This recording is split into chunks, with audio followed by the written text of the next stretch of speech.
So today we're wrapping up our series, Better Decisions, Fewer Regrets. And the big idea in this series is the often overlooked relationship between good questions and good decisions. Good questions actually set us up to make good decisions. And I'm convinced that if you've been following along in this series, that you're convinced as well, that if you will ask, answer honestly, and act on your answer to the 5 questions we're talking about in this series, you will make better decisions, and consequently, you will live with fewer regrets. Your life will be better, and the people who look to you and depend on you, their lives will be better as well. Because we aren't the only people impacted by our decisions, right? And we're not the only people impacted by our regrets either. Quick review. The first question we explored was the integrity question. The integrity question. Am I being honest with myself? Am I being honest with myself? Really? You will never get to be where you want to be until you are honest about where you currently are. The most difficult person to lead is always the person in the mirror. So whenever you're making a decision of any consequence, before you commit to an option, ask yourself, am I being honest with myself? Am I being honest with myself about why I'm doing this, choosing this, purchasing this, calling him, calling her back? Second question was the legacy question. The legacy question is, what story do I want to tell? When the decision that you're in the process of making right now, relational, financial, academic, professional, when the decision you're in the process of making right now, when it's nothing more than a story you tell, what story do you want to tell? Make it a story you're proud to tell. In fact, better than that, be the hero in your own story, not the villain. Be the person who exercised self-control, not the person who lost control. Use your superpower. We've talked about that. Your respond ability. That's your superpower. And you decide your story one decision at a time. Because as far as it's up to you, you write the story of your life one decision at a time. I want you to write or decide a great story. Our third question was the conscience question. Is there a tension that deserves my attention? Is there a tension that deserves my attention? You're considering an option and you're thinking about doing something specific. You're about to pull the trigger on the decision and everybody's nodding. Everything looks good on paper, but there's just something about it that doesn't seem right, something that you can't put your finger on. When that happens, pause and pay attention to that tension. Now, last time we were together, we explored the fourth question, the maturity question. And the maturity question is, what is the wise thing to do in light of your past experience, in light of your current circumstances,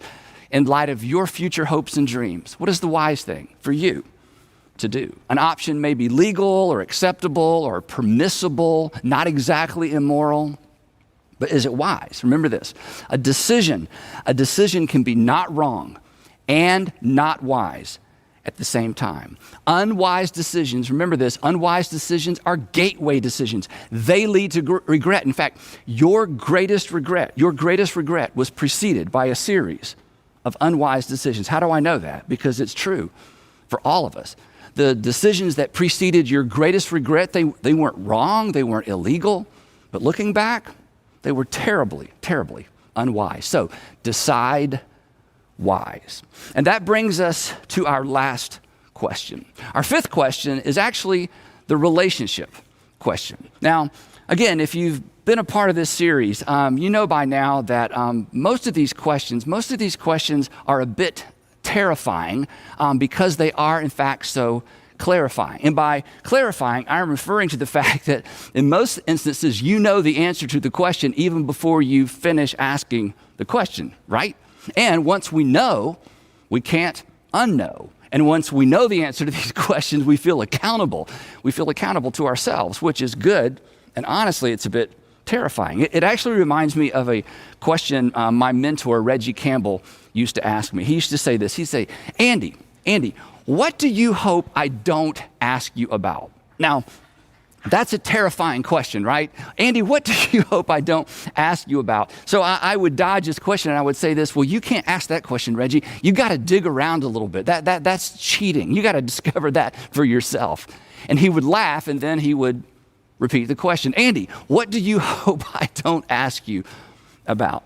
So our fifth and our final question is perhaps the most clarifying question of all. But honestly, in some ways, it's the most terrifying question of all. It's clarifying, and clarity is often the thing we need to push us past our resistance to making a good decision. And I promise you, There will be resistance with this one. In fact, this may be the question you will be most tempted not to answer honestly, because it will require the most of you. So, once again, the disclaimer, you don't have to act on your answer, but you owe it to yourself to know the answer to this question, because what you won't know, what you refuse to know, can hurt you. And in this case, what you refuse to know or acknowledge or admit is going to hurt the people closest to you as well. Again, this is the relationship question. And as I mentioned last time, when you envision your future, isn't this true? When you envision your future, you never envision yourself alone. There's always somebody beside you. This is true of all of us.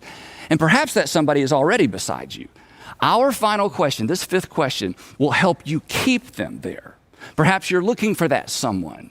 Getting in the habit of asking this question now, if you do that, you will become the person that the person you're looking for is looking for. Because you know who you're looking for? You're looking for someone amazing, right? So are they. Asking and acting on this fifth question will increase your amazing quotient, I guarantee you. But the benefit of asking this question, this relationship question, it actually extends beyond that special somebody. This question, when asked and answered honestly and then acted on, it has the potential to enhance the quality of every single relationship you're in. It has the power to restore broken relationships, heal relationships. It has the power, honestly, to rekindle romance, to restore what was lost. But before the big reveal, another disclaimer. Unlike the other 4 questions in this series, this one does not come with a guaranteed ROI, return on investment. The other 4 do, but not this one. Here's what I mean. You will always come out ahead by being honest with yourself, really. You'll always have something to show for writing a story you're proud to tell. There will be a measurable return for paying attention to the tension and doing the wise thing. You ask those other 4 questions, you are going to benefit. Our first 4 questions always yield a favorable return, sometimes immediately, but always eventually. But our fifth and final question is different. There may be no tangible, measurable, or even noticeable return on your effort in asking this question. While the first 4 questions are demanding in the moment, our final question is demanding throughout every waking moment. And the reason being, our final question isn't about making your life better. It's about making someone else's life better, which may make your life better, but honestly, it may not. However, this fifth and final question, should you have the courage to ask it and act on it, positions you to make the world better. So, here we go. Throughout Jesus' ministry, when you follow Jesus through the Gospels, throughout his ministry, he was constantly hinting at the fact that something new was on the horizon, something designed to actually replace much of what was in place in first century Judaism. And while many people were hoping for political reform, Jesus had something entirely different in mind, something much bigger than political reform, something far more inclusive. His hints, his parables, his foreshadowing, they were all designed to create a sense of expectation in the minds and the hearts of his followers. So when he entered Jerusalem for his final visit, you know this story, crowds lined the streets to welcome him. They knew something was up, but their expectations were political, regal, messianic. He had their attention, but they did not understand his intention. In fact, even his 12 apostles were confused about his ultimate aim. Right up to the very end, they are jockeying for positions of power in the soon-to-be reestablished independent kingdom of Israel. So, on the night of his arrest, he gathers them together for what would be their final Passover meal, and he finally reveals his intentions. He makes his intentions clear. To begin with, he announced that he was leaving. And that was a problem. As we've talked about before, Jesus was their security blanket. Wherever Jesus went, crowds gathered. And the crowds kept Jesus' enemies from getting close. So if Jesus leaves, if Jesus goes missing, odds are the apostles are probably going to go missing as well, and not in a good way. Besides, why would Jesus leave now? They were on the precipice of a revolution. I mean, the kingdom was about to be restored. So, on this final night together, he spells it out for them in terms that have become so familiar to many of us. I'm afraid that they leave little to no or make little to no impact. Now, we don't doubt they're true. We don't doubt what Jesus says is true. After all, Jesus spoke these words. But these words don't rock us back on our heels. They don't send us rushing home or back to work or back to the neighborhood with an apology on our lips. These words, this command from the lips of our Lord, think about that. They just don't stand guard over our words like they should. They don't stand guard over our responses, our actions, or our attitudes the way they were intended to. In fact, when I read Jesus' words to you in just a moment, you may be tempted to respond with, "Oh, I've heard that before. Oh, that again," which is unfortunate because these words spoken by Jesus to his closest friends, men who would earn the reputation for turning the world upside down, these words explain the event that we cling to when we sin, when we fall short. Isn't this true? When you wonder where you stand with God, in those moments as a Christian, what do you lean into? You lean into the event of Christ's death on the cross as the payment for your sin, right? Jesus died for me, so I have a right standing with God. But his death on the afternoon after he spoke these words was actually an illustration of these words and a reminder of how central these words are to our experience as Jesus followers. They represent, in a way, the epicenter of the Christian faith.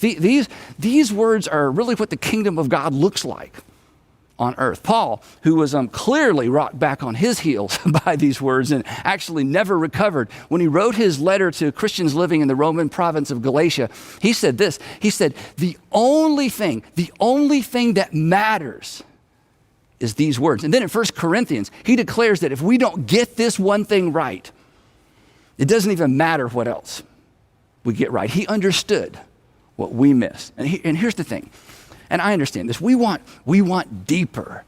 And Paul would respond to that, we want deeper request like this. You want deeper? You want deeper. You want deeper because you've never witnessed a man being flogged to the point to where he wants to die, but can't, because the soldier inflicting the pain knows exactly when to stop. Not out of mercy, but because the goal was to inflict as much pain as possible. Death would be merciful, but out of a desire to cause as much suffering as possible, they would stop. When we think there's got to be more, it's because we've never witnessed a crucifixion. We've never seen someone choose days ahead of time to lay down their life for an enemy. There is nothing deeper. There is nothing more profound. There is nothing more contrary to fallen human nature. There's nothing with more potential to change everything than Jesus' instructions to his followers the night of his arrest. His words represent a paradigm shift of, it's no exaggeration to say, of epic proportion. They would turn the world upside down because they established a kingdom that looked upside down to the world. And what began as a harmless threat to the empire, a harmless threat to the temple, a Nazarene sect, a cult, would eventually engulf the empire. And his words to his disciples during that last Passover meal, they serve as the context. They serve as the fuel, the match for our fifth and final question. Here's what he said. And I wish for a moment you could hear them as if you're hearing them for the very first time. Allow these words to set you back on your heels, to leave you scrambling for your slice of the conflict pie in your relationships. I hope they will compel you to forgive, to be kind, to loan your strength, to tame your tongue, to adjust your pace, to open your wallet, to reshuffle your values. Here's what he said. A new command I give you. And of course, they didn't need any new commands. They had plenty. Besides, earlier, Jesus had just reduced the entire list to two: love God and love your neighbor. Those are the two we know, right? So Why do we need a third? And besides that, why was he talking about commands? They needed to make plans. I mean, and what gave Jesus the right to add any new commands? Only God had the authority to add commands. Exactly, right? As it turned out, Jesus wasn't adding a command to an existing list of commands. He was doing something far more radical. He was replacing the existing commandments, all of them. And one reason that this new command doesn't have its desired effect on many of us is because we were raised to believe that his new command was simply another command to be added to the Big 10 or the Big 600 plus. But it wasn't.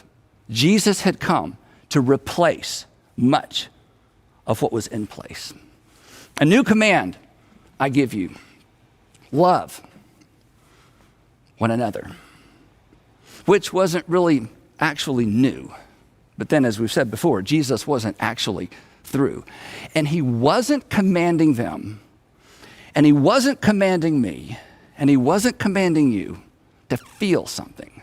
He was commanding us to do something. And what came next?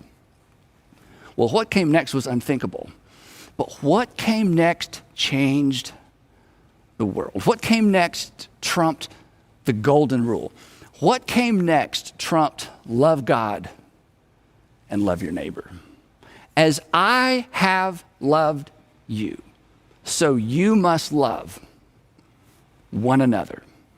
This was so disturbing. In this moment, Jesus establishes himself as the standard for love.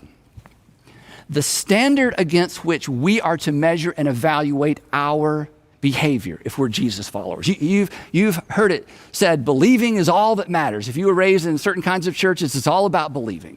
Jesus would say to you, if you're going to participate in my kingdom, loving as I have loved is what matters most. Doing for others what one hoped others would do for them in return, that was so last century. That was so old covenant.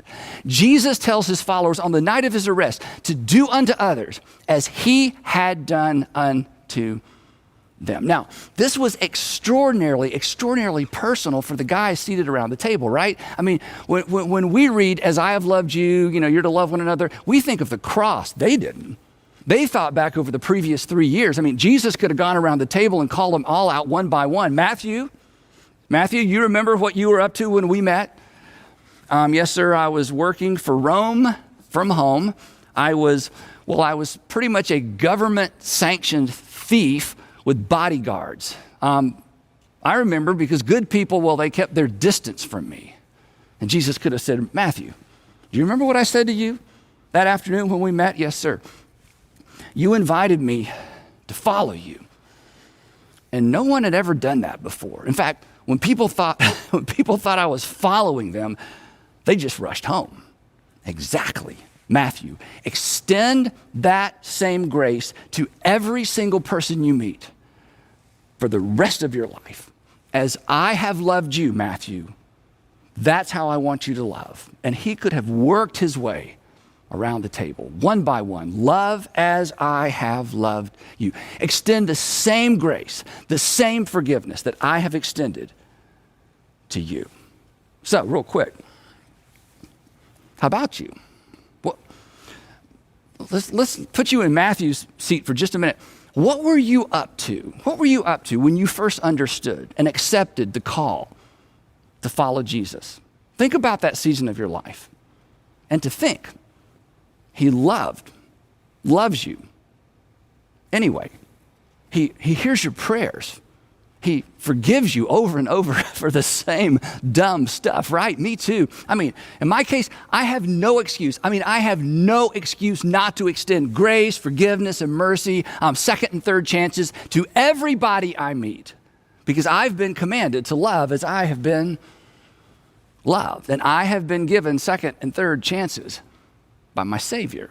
And as Jesus looked around the table that night, he could have added, and gentlemen, if you think you've seen me love, you haven't seen anything yet. Because tomorrow, covered in my own blood, I'll put on a demonstration of love that will take your breath away. But more important, it's going to take your sin away. And it's going to take your excuses away, not to love the way I have loved you. Tomorrow, I'm going to give my life away for you and for my enemies. And then he continues, and this is the part, if we ever got this right, if I ever got this right, it would change. Maybe it would change everything. He said, gentlemen, by this, everyone will know that you are my disciples if you love one another.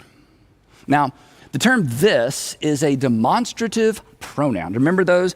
A demonstrative pronoun is used to point to something very specific. And in this particular case, it's a singular demonstrative pronoun. Jesus is pointing to one specific thing that was to be the identifying characteristic of his followers, namely the way we love. This new command brand of love was to serve as the unifying and the defining characteristic for his new movement, the church. His new command was to serve as the governing ethic against which all of our behavior should be measured. And this stood in stark contrast to the current first century way of thinking. Unfortunately, it stands in stark contrast to the way that many of us were raised to think in the church today. This litmus test, this would be the litmus test for being a Jesus follower. And again, the new litmus test was not some sort of ritualistic day of the week, festival driven, don't forget your goat, don't forget to say your prayers, worship of an invisible and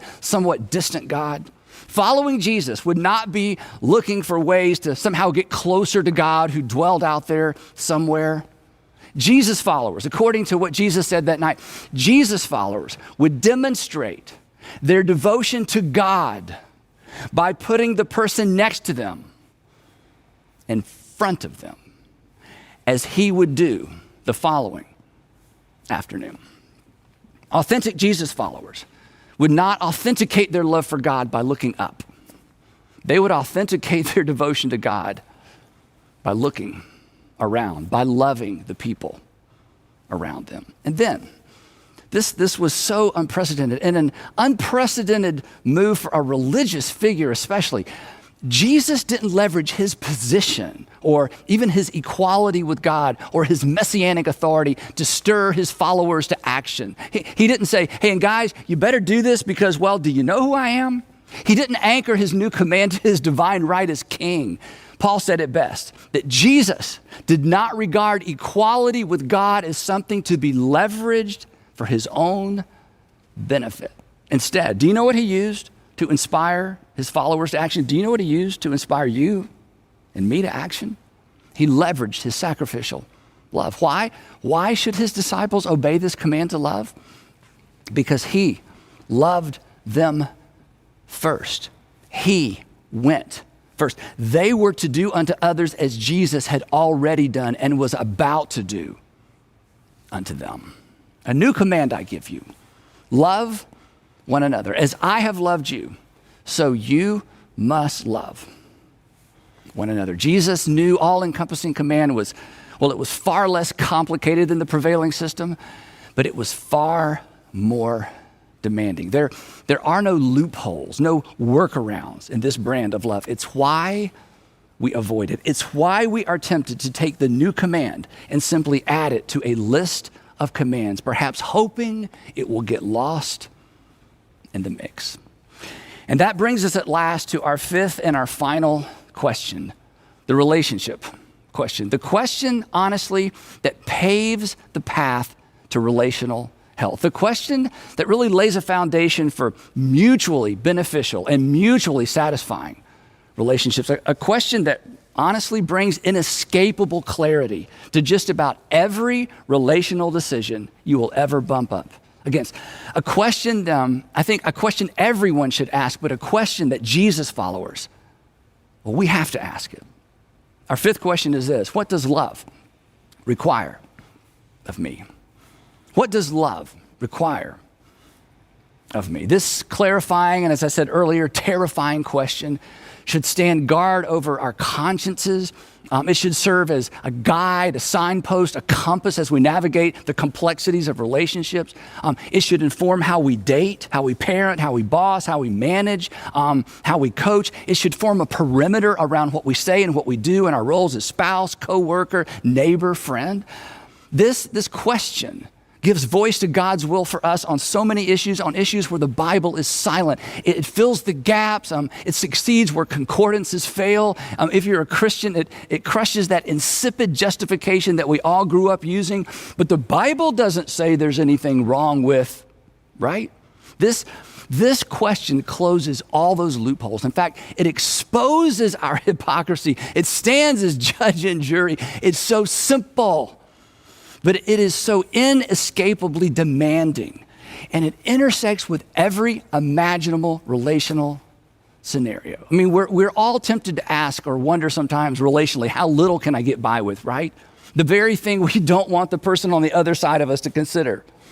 This question calls us to account. So, relationally speaking, when you're not sure of what to say or do, simply ask, what does love require of you? When unsure of what to say or do, ask, what does love require of you? And then do unto others as your heavenly Father through Christ has done unto you. He did what was best for us. We are in turn to do what's best for others. We are to love as we have been loved. And when we fall short, we're to own it quickly. We're to own it before anyone even has to bring it to our attention. And if that sounds like too much to ask, congratulations, then now you know that you understand exactly what Jesus is asking of us. If there's something in you that's like, I just don't know if I can live up to that, then you understand what he's calling us to. Now, I imagine that you're smart enough and emotionally dialed in enough to know what love requires of you most of the time, even if we don't want to admit it, right? But just in case, if love one another is not specific enough, the New Testament is actually full of real-world applications of what Jesus' new command brand of love looks like. In fact, the authors of the New Testament did not add to Jesus' new command. This is an area where it gets confusing really quickly. They didn't come along and add to Jesus' new command. They simply explained what it looks like. They tell us how to apply it. And the Apostle Paul provides us with, I think, the clearest applications. In his letter to Christians living in the Roman province of Galatia, we mentioned earlier, he says this, when it comes to relationships, God will always nudge you. The Spirit of God will always nudge you in the direction of kindness, goodness, gentleness, faithfulness, and self-control. When you're tempted to try to control someone else, Paul says the Spirit of God is going to nudge you in the direction of self-control, because that's what love requires of you. When in doubt, simply max these out. But this was actually the Apostle Paul's abridged list. His most detailed description of what real-world love looks and acts like is found in his first letter to Christians living in Corinth, right? We've talked about this so many times. In fact, that list is so familiar, I fear it doesn't even create so much as a ripple in our conscience sometimes, especially for most modern readers. And that's unfortunate, because Paul's description in 1 Corinthians is the gold standard of what love looks like in the real world. What does love require of us? You know this. He says, well, it's patient. It's kind. This brand of love doesn't envy. It doesn't boast. It's not proud. It does not dishonor others. Love never treats another person dishonorably, disgracefully, indecently. Again, love never treats another person dishonorably, disgracefully, or indecently. One more time. Love never treats another person dishonorably, disgracefully, or indecently, because Jesus never treated another person, including you, dishonorably, disgracefully, or indecently.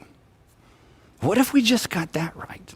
Love, he goes on, he says, love doesn't create regret. It's not self-seeking. It's not easily angered. It doesn't keep score. Love conveniently forgets the bad and elevates the good. Love forgives and pretends to forget.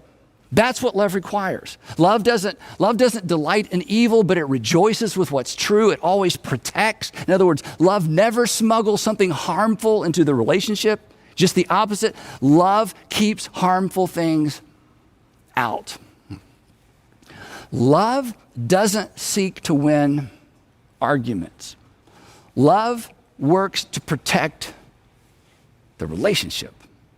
Love chooses to trust. He finishes up this powerful piece of literature. He says, love always hopes, and it always preserves, it always protects. That's what love requires of us. That's why our fifth question is not for the faint of heart. But before you decide to remove it from the list of questions to ask whenever you're making a decision, I want you to consider this. Isn't that, or aren't these things what you hope for or even expect from the people closest to you? Your spouse, your fiance, your significant other, your kids? Isn't this what you hope for from your friends and your neighbors and the people you work with? I mean, if these are the behaviors or responses we consciously or even subconsciously expect from others, shouldn't they be required of us as well? So,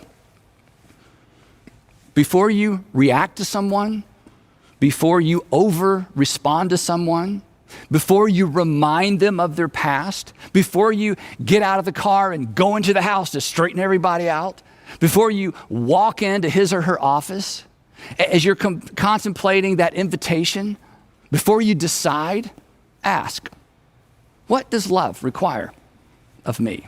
What does love require? I know what I've done in the past. I know what everybody expects. I know what everybody else does. I know what my pattern and my habit has been. I know what they deserve. But what does love require of me? If you're a Jesus follower, this is like asking, what does my Lord require of me? It may require you to get up out of your chair in just a few minutes and walk into the kitchen or the bedroom and apologize. It may require you to pick up your phone and rebuild a bridge that you burned down with your unassailable logic and sarcasm. You were right, but being right wasn't what love required. You may need to write a letter or rewrite an email. And no, the other party may not be interested in what love requires of them or what love requires of you, but that's okay, right? Chances are, isn't this true? Chances are there was a time when you weren't interested in what God's love for you required of him, but he didn't quit pursuing you. There are things, and this may be hard for you to take coming from me, but there are things that I'll never understand. In fact, there are things that Jesus said I'm not exactly sure what to do with in the modern world. But my lack of understanding never impedes my capacity to put others first. As complicated as so many things are, as there's so many things I'll never understand, but when it comes down to this question, as much as I don't know, I almost always know what love requires of me. And if Jesus was correct, apparently, that's enough. If Jesus was correct, that's what it means to be his follower. That's the center. That's the kingdom of God on earth. What does love require?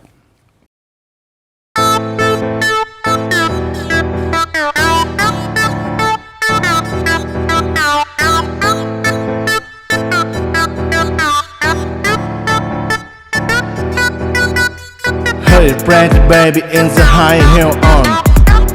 You give me forever, I've never ever know.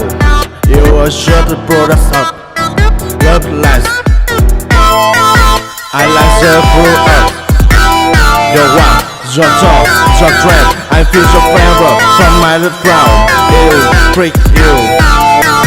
I'll be my car, and we've been the town. Just give me baby, and tell me try that you the one for me. The way you make me feel, the way you make me feel, you really turn me wrong. You really turn me on. You knock me off my feet. My lonely days are gone.